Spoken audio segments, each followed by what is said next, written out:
Top of the morning to you. Monday morning, a bit of a dull Monday morning. Trying to rain actually.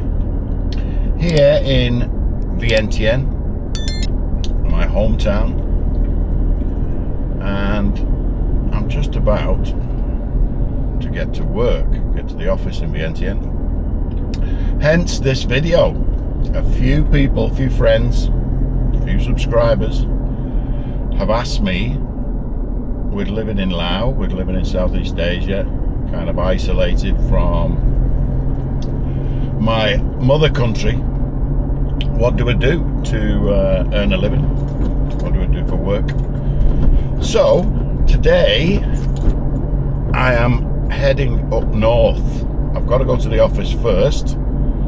I've got to pop in and update the presentation, send that off, answer a couple of emails for an hour or so, and then I'm going to jump in the car and I'm heading up north to Zayaburi, which is one of the work sites we cover.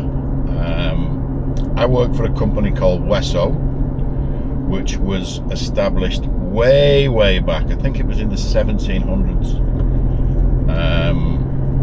in the UK, and they are a large fabrications company.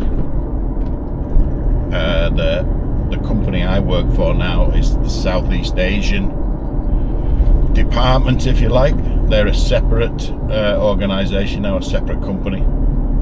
They're an entity on their own, with offices in Malaysia, offices in Vientiane, drawing office in the Philippines, fabrication shop in Vientiane, a large live site, fabrications and installation in Luang Prabang, up in the north of Laos, and also work on maintenance contracts on various other installations we've done in the past, which is where I'm going today. I'm going to Zayaburi, ex-PCL, for an inspection on a piece of damaged equipment.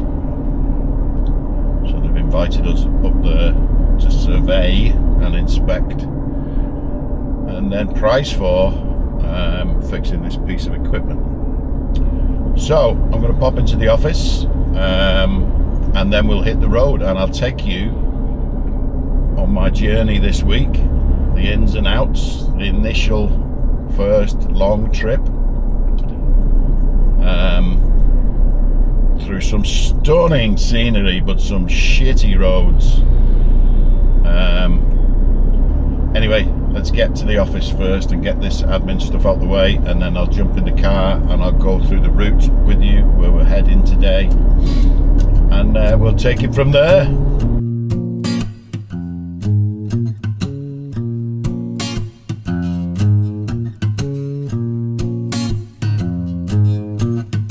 Money, get away. Get a good job with more pay than you're okay. Money, it's a gas. Grab that cash with both hands, then make a stash. Right, all done on the road, heading up north to Zayaburi, which is about, with a stop for lunch and a stop for a pee and a coffee, about 7 hours all told. Bit of a long drive through the mountains. It's not that long in distance, it's just that long in time because of the road conditions. So starting off on the 450 now, and then getting onto the dreaded Don Dock Road, and that was another reason I went into the office this morning, to delay the start of getting on Don Dock, because between 7:30am and 9:30am it's just a circus full of empty heads who don't know how to drive, when the roads are still full of empty heads that don't know how to drive at the moment, but there's a lot more earlier on in the mornings. So hoping to avoid that on Don Dock, after which we slip onto Laos' one and only highway that was built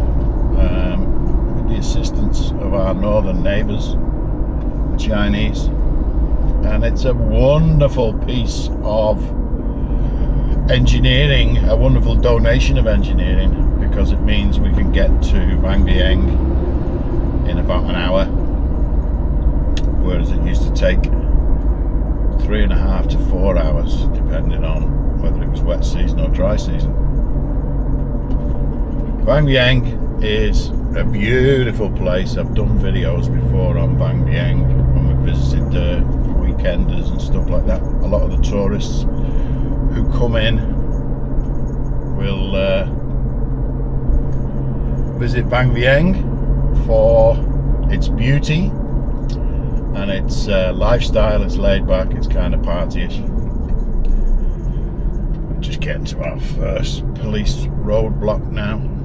Be interested to see if he stops me. I've got the video on, and he might ask for a bit of money.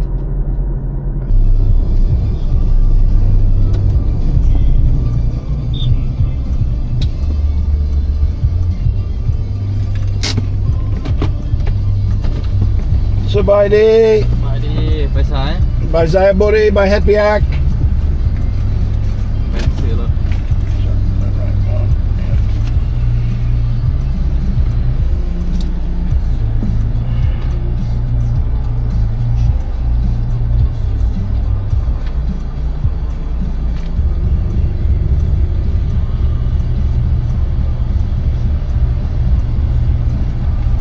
Khóc trai đó, sọc đi.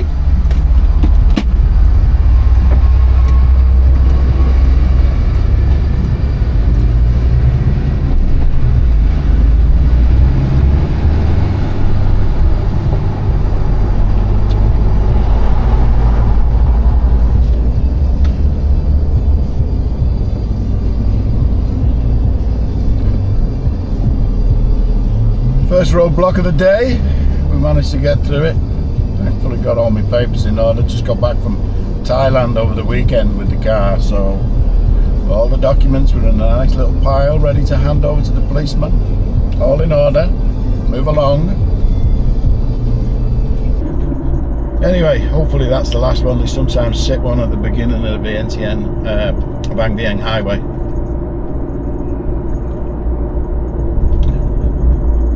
Road to Vang Vieng, or the road through Vang Vieng, lately has been good.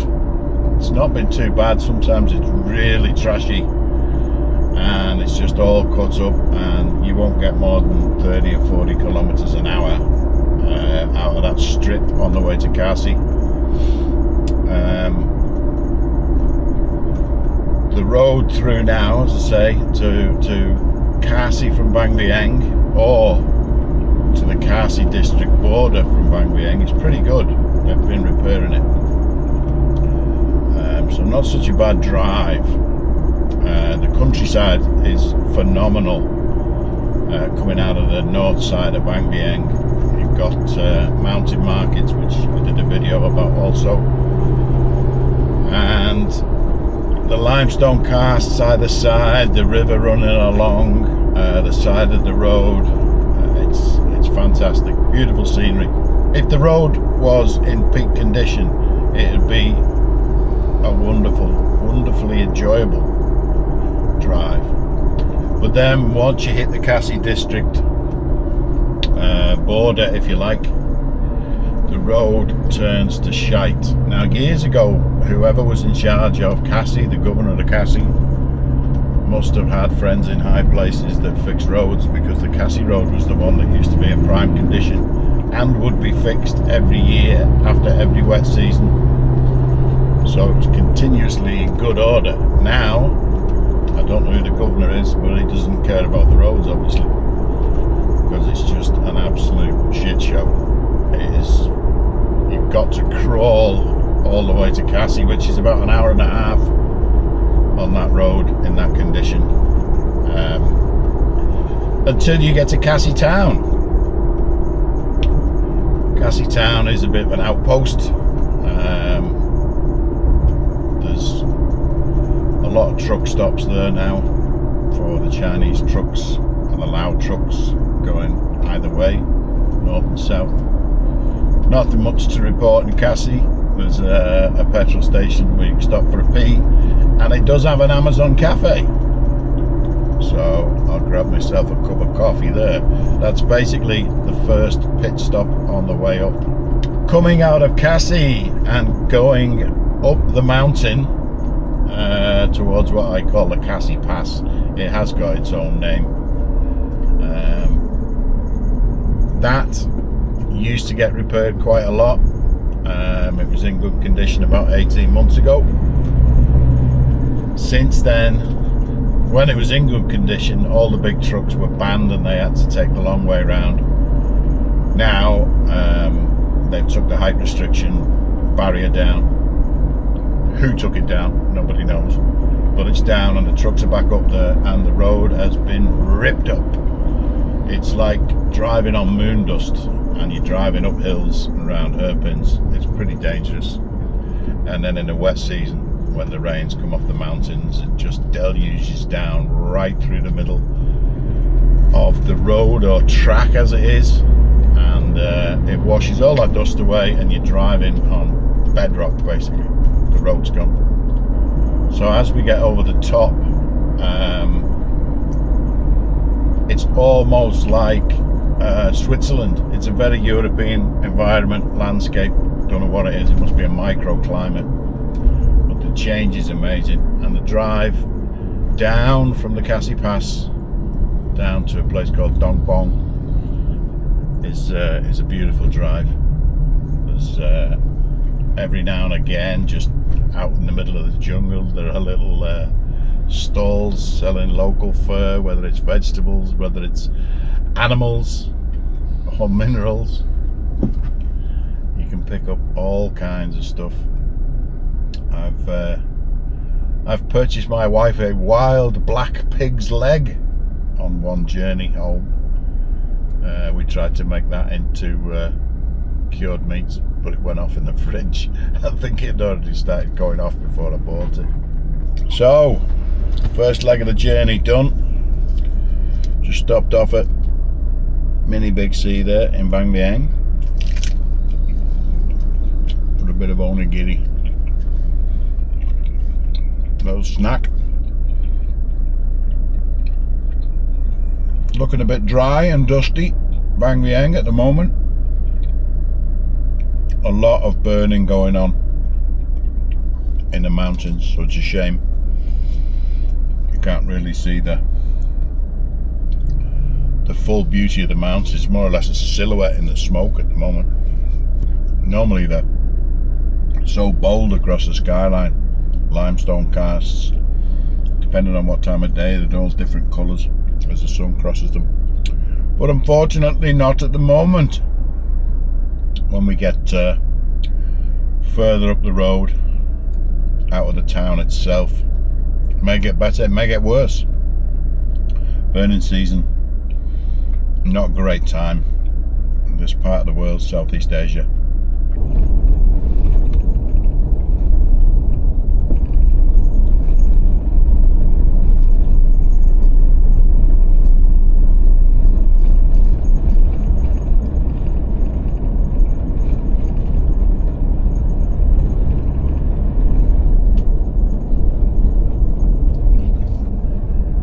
Quite literally here on the border of Cassie district and Vang Vieng district, we've ran out of tarmac. This has been rolled a little bit, topped and rolled. The trucks are around. It looks like they're going to do some work on it, planning for it, but the wet season's only just around the corner. So let's see if they can get a skin on top of it before the rain starts. I've just had a little pit stop just outside of Cassie town to a place, tiny little place, which is just on a bend in the road.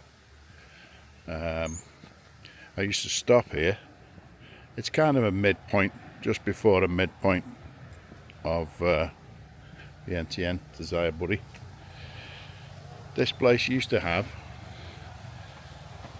the best fried rice on the trip up this road. But I think due to the fact, look at the dust everywhere, and this is caused by the trucks. Over the last couple of years, there's more and more trucks coming through.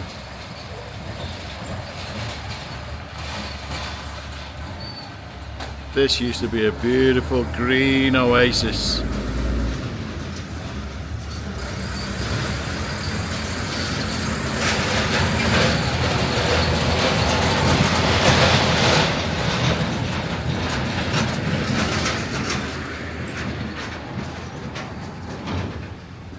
There's a little river at the back there, and all this grass used to be cut. The young couple who owned the restaurant, they actually lived there. That was the bedroom, and this was the kitchen.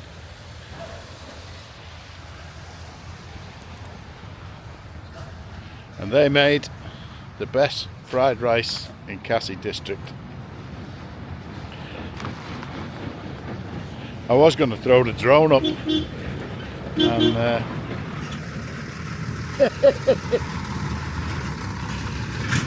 one of our lads from Wesso going past there.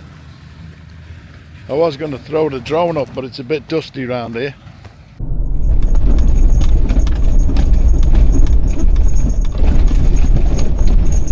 The reason these roads are in such a terrible state, I mean, they were never the best Laos roads. They never get maintained totally, but each district, each province would work on the roads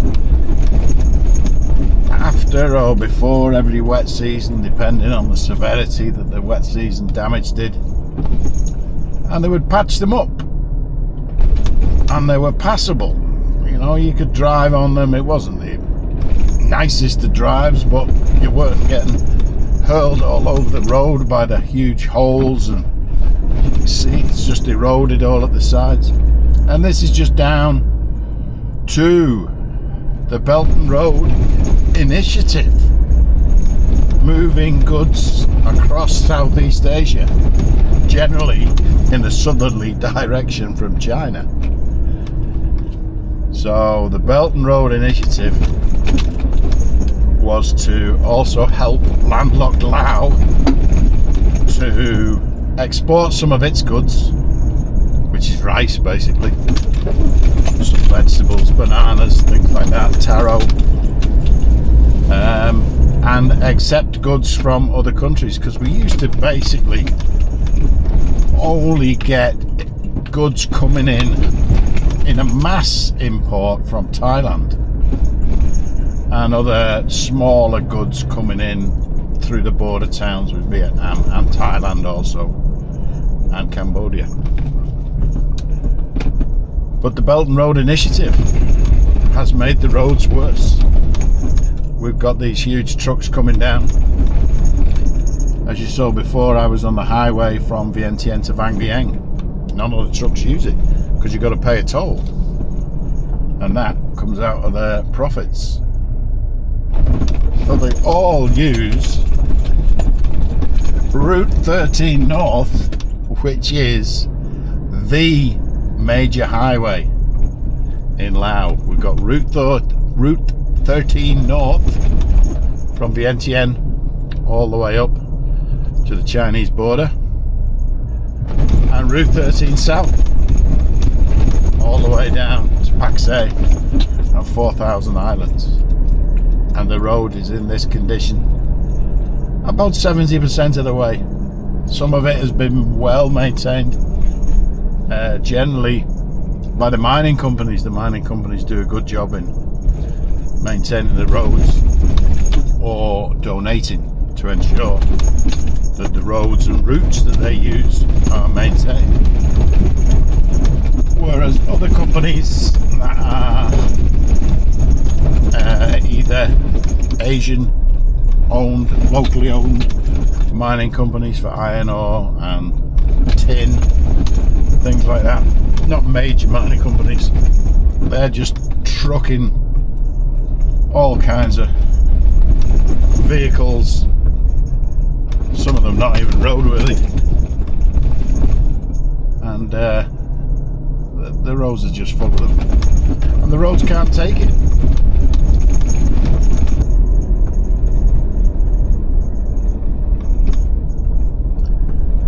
Welcome to the beautiful rural countryside that is the shithole of Cassie district.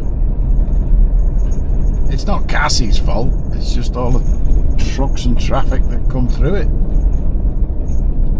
As I say, Cassie's more of an outpost. It's built on a three-way junction. South to Vientiane, north to Luang Prabang, and west goes over the mountain towards Xayaburi, which is the way I shall travel today. And on that three-way junction, or the Samyak Pak Pasak, as we say in Laos, showing off there with a bit of my Lao language. On the three-way is the culmination of shops, villages, markets, haulage yards, haulage maintenance companies, tyre companies, etc. It's not on an industrial scale as you would see in other countries, but for Laos, for rural Laos, it would be called an industrial town, really.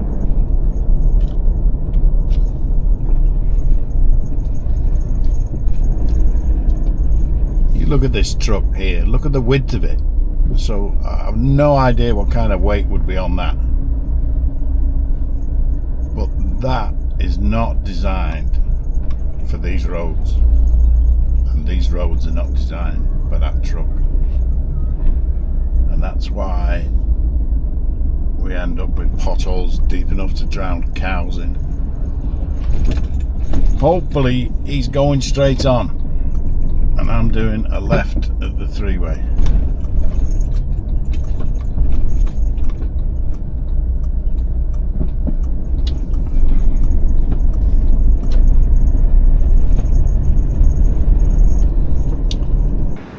Stopped for a quick bite to eat before we hit the mountain.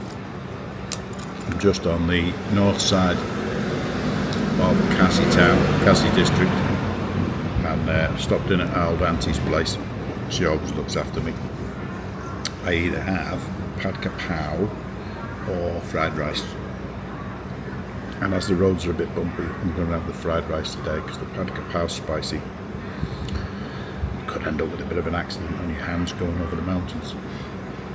So, just me, crispy pork fried rice, 2 fried eggs, and she always, if the season's right, gives me a free bunch of bananas. So she said, if you don't eat them, take them in the car with you.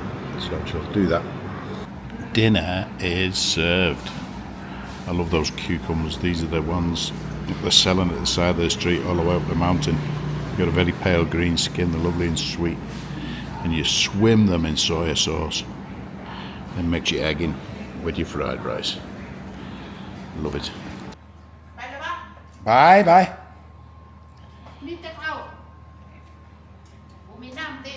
Bob Minam.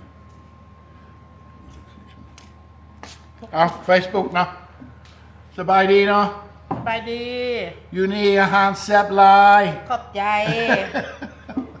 ขอบใจแม่ไว้กินบ่ กล้วยอะไรวะ ขอบใจ กล้วยไหนเนี่ย แซ่บหลายแซ่บหลาย แซ่บบ่ แซ่บขอบใจเด้อ บ๊ายบาย บ๊ายบาย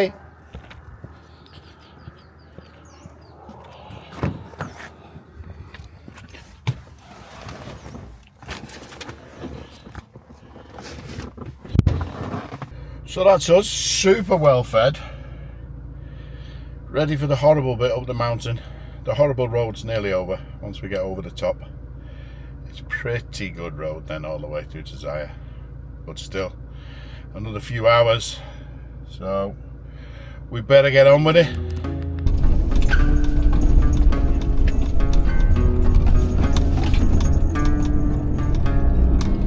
Riders on the stone,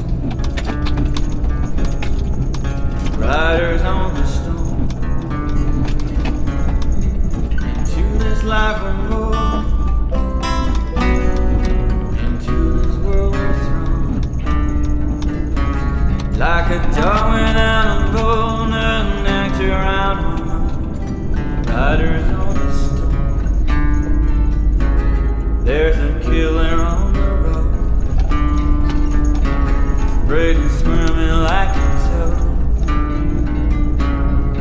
Take a long holiday, let your children play. If you give this man a ride, sweet memory will die. Killer on the road, yeah.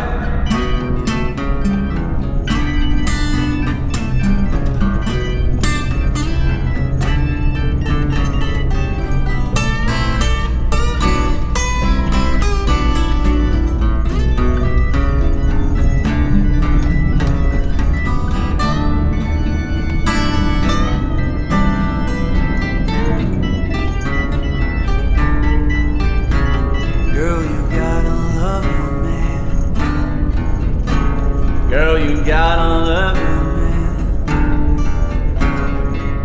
Take him by the hand, make him understand. The world on you depends, our life will never end. Gotta love your man.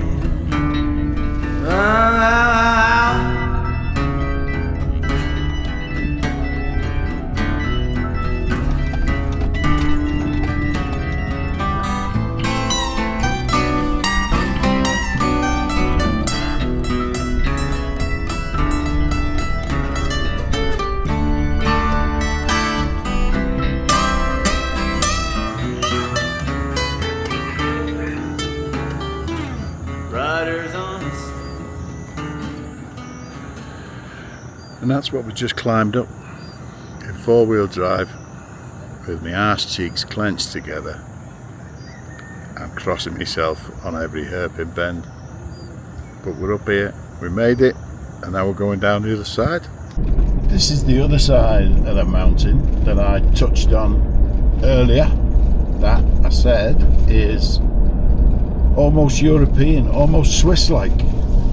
Your banana trees have gone, the palm trees have gone, the huge jungles have gone. It's all low-lying land cover, grasses and plants. I drove through here one time and I got out to go for a pee, and to my astonishment, to my astonishment, there I am peeing next to what looked like a blackberry or a raspberry bush, but these weren't a round cluster like a raspberry or a blackberry is. It was like like a semicircle, if you like, but they tasted the same. I took them, collected a load, took them on, showed them the missus, and she explained them as very much similar to blackberries, and asked me where I got them, because she said she only ever sees them right in the north. The other thing about this part of the journey is, in this dip and going up to the top, the temperature drops right down. When I was driving up before, it was around 34. It's 21 degrees at the moment here. I've known it as cold as 12 degrees going over the top. You get fog. As I say, it's almost like a microclimate. Changes. And even now on a bright sunny day, 21 degrees here. And on the other side of the mountain, 32 I think it was. So, made it to Dong Bong. I think it's called Dong Bong, it is, yeah. Which is the bottom of the mountain. I've made it up to the top and all the way back down again to the other side. On the way down, I crossed the provincial border between Vientiane province and Luang Prabang province. So now I'm at the bottom of the mountain.